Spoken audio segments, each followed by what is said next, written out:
We are now going to complete step number 7 and step number 8. Step number 7 says turn right side out, press flat, and push out all corners. So we're going to go ahead and do that. This is my Chromebook case. It is sewn, but we need to turn it right side out. So when you do this, I get a lot of questions about this. You want to pull it between the two colors. You don't want to pull it between the color and your batting. Okay, so between these two colors, I'm going to put my hand in. I typically, if your hand will fit, typically like to grab the opposite end where your elastic is, and we're going to start to pull it through. And we're just going to turn it right side out. And then we're going to press it flat. Before we press it flat, we want to push out our corners, and I will show you what that will look like. So right now it's looking kind of wonky, so we got to give it shape. I take a pin, something that doesn't, it has like a points to it, but it's not pointy enough that it's going to rip through your fabric like scissors or a seam ripper. So all of your corners, you're going to give it a nice clean push. Once again, not too hard that it rips through your fabric, but enough to get all those corners pushed out.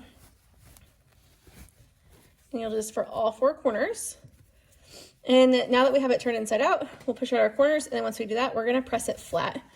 Just like everything we've done in here, it's super important that you press as you go, because if you don't, it's not going to look as clean as it should.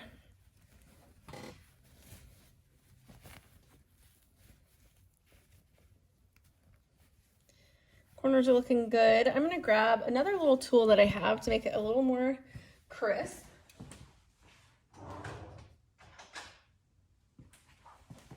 I have this little wooden tool that if you're having a hard time, it has a little more of a point on it, but once again, not sharp enough that it's going to cut a hole, so that looks much better. All right, let's do this on all 4 corners. If you don't do this now, there's no going back, which means once it's like this forever. And it's much better if you take your time to get it correct the first time than having a final product that maybe doesn't turn out the way you want it to turn out. Much better. Okay, now we are just going to iron this flat. As always, when you iron this, you want to make sure that your seam is perfectly on that edge. You don't want your fabric to be rolled one way or the other. Perfectly on the edge is what we want. So I'm going to take my iron. I'm going to make sure I get that nice, clean, crisp line. And we are going to iron. I like to do the edges first. And your batting is naturally has a little bit of fluff to it, so we're going to have to kind of press hard to get that nice clean edge.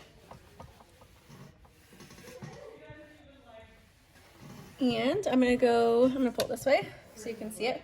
I'm going to go down your elastic side. You notice my elastic is here.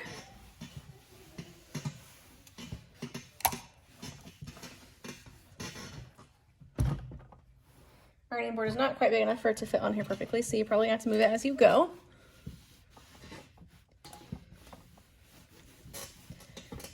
Once again, I'm pushing pretty hard to get this edge as flat as possible. I'm going to turn this towards me.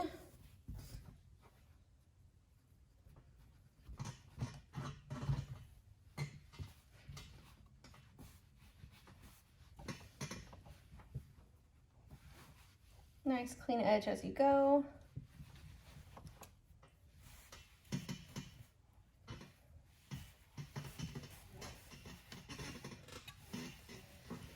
Get this corner.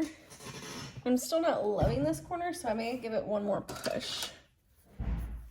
That's okay.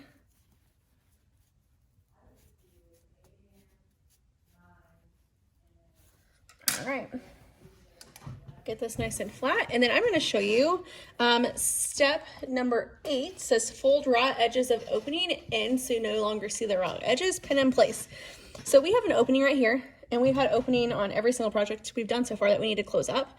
So our raw edges naturally fold in, so we want to make sure they get folded in. I'm going to look at it from the purple side because our fluff, like the batting, is going to want to stand out a little bit. And we want to get this nice and flat, and I am going to press this flat. So it stays flat. Now here's the thing, we need to put pins in it because our next step, step number 9, is to top stitch. And if you don't pin it, then it may not lay perfectly. So you can see I don't see the purple from this side, and you don't see the blue from this side, but I'm going to put pins in it to hold it closed. So I have some pins up here with me. I'm going to look at it from the blue side because that is my outer fabric. And I'm just going to put pins all the way across the edge. Our next step, like I said, is step number 9, and you will meet me back at your sewing machine.